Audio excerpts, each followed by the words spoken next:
Do you still believe in Nigeria? I believe in Africa. Is that far different from Nigeria? Yes, we have to understand Nigeria is a colonial structure. And when, as Africans, understand what happened to the continent of Africa, then we need to appreciate our history. Why do I always go back there? Because Africans take, for instance, the Trans-Sahara slave trade for granted. We take the Trans-Sahara Atlantic slave trade for granted. And when we even talk about this, we blame ourselves. We say we sold ourselves. These are issues that we are taught. That's why I said education is so important. If we don't understand and appreciate what our ancestors went through, where we're having this interview, can you imagine how many souls died during the slave trade? Just been transported from, let's take for instance, somewhere very close like Benin. It's an African. So look, you see, colonialism will teach me. I will have said a slave was caught in Benin. It wasn't a slave. An African, a person, a human being was arrested, or captured, taken by force in Benin, put chains around his neck, tied his feet and hand, little water, no food, and he had to walk from Benin all the way to Badagry before he or she was put, and children were put on a ship and taken to the world where they did not recognize.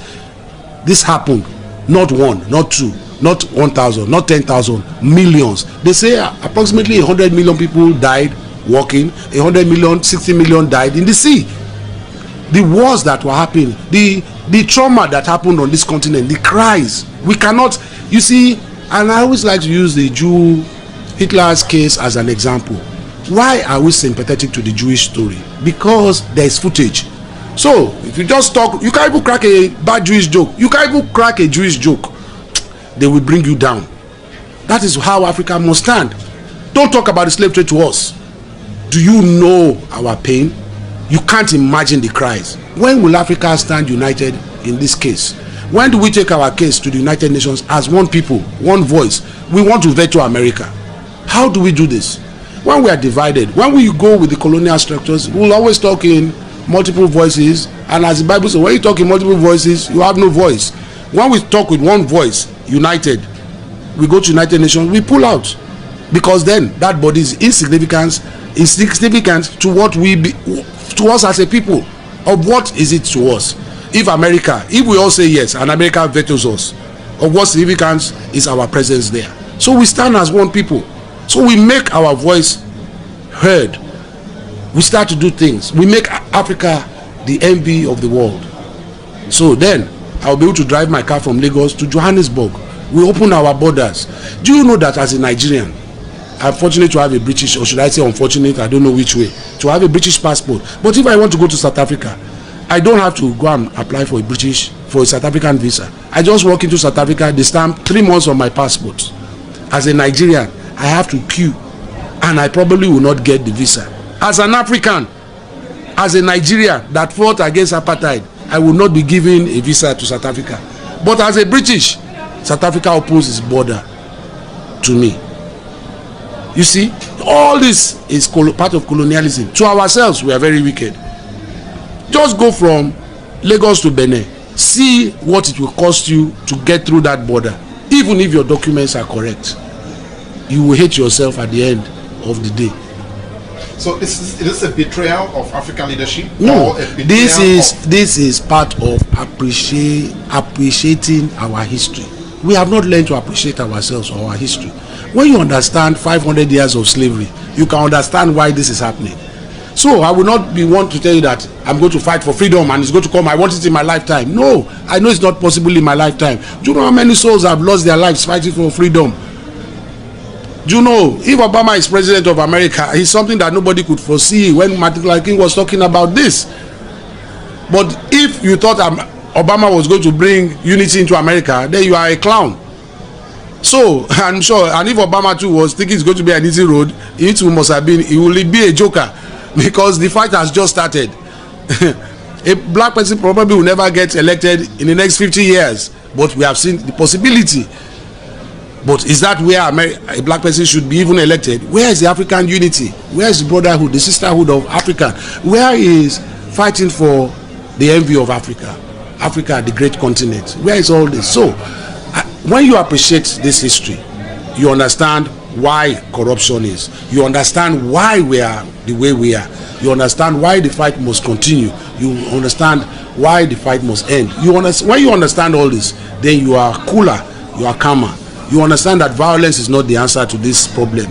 We need more intellectuals. We need to be more tactical. We need to be very diplomatic. We need to be very patient. We need to have virtue on our side. All these things must be in the fighters' weaponry gallery. You're almost a new apostle now, if I may say that. But let's just say this. You are vastly read as a father. Was that something in the gene, or? No, he made sure when I left school, when he took me out of school, that was one of the other good things he did. He ensured I read. So I came out of school. He now said to give me books on autobiography of Martin Luther King, autobiography of Malcolm X. At that age? At that age, 16. So I was reading Stolen Legacy, Black Man of the Nile. This book I read about 3 times.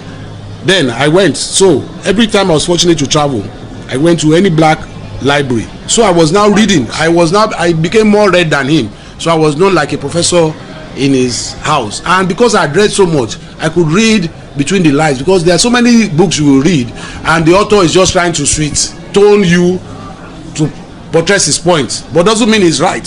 So I was that kind of reader that I would read. I said, I read another book and this author is trying to sweet talk me. The facts are not accurate.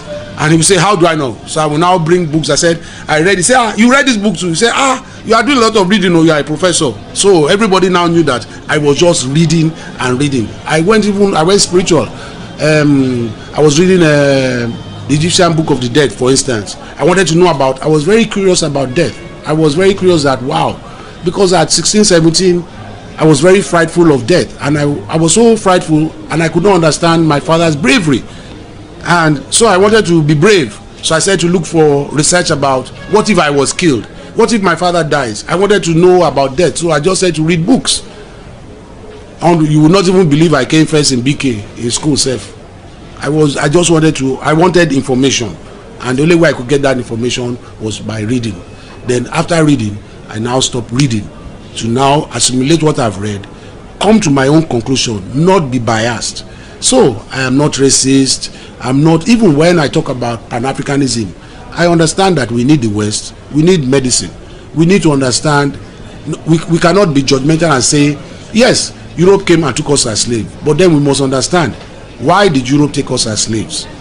It was a big, massive propaganda by the kings and queens of Europe to come. So they had to brainwash their own people that they are bringing cannibals, pagans, unreligious, monkeys, dirty hooligans from Africa. So they had to brainwash their people. When they said to bring out the Africans, imagine traveling that distance. I said, by the time you arrived Europe, you will look like a cannibal. But African, when we go back into our history, we were living like kings and queens. But by the time the slave trade and all this happened, we did look like cannibals. We did look like unreligious or dirty. We look like animals, period. So they brainwashed their people, but it was them, it was their same people. By the time they now got the bad people in Africa to participate in this slavery, Europe said to wake up to the crimes of humanity. So it was Europe, with the fighters of Africa, of course, that had to stop the slave trade. Africa could not have stopped that slave trade on its own. But then Europe, it took Europe 500 years to understand, wow, I caught daddy sleeping with that so-called black monkey. That black monkey is pregnant. The mulatto is born. What is going on? Do you know what the torment the European now went through? That, my God, what is this? My father is guilty of crime. It was them that now had to fight their own system to stop the slave trade. And Africa could not have stopped the slave trade without first them realizing they were wrong. So many of them, many Europeans saw the wrong. And then don't forget, they were even having a lot of internal wars, religious wars in Europe, in America, the independence of America. So much was going on. When you understand all this history, you can understand why Africa is the way it is. And then you have to appreciate why we have very, I won't want to say unintelligent people as leaders, but misinformed people as leaders. that we still talk about more states, blah blah blah, instead of moving forward with Kwame Nkrumah's dream, Marcus Garvey's dream, and people like this.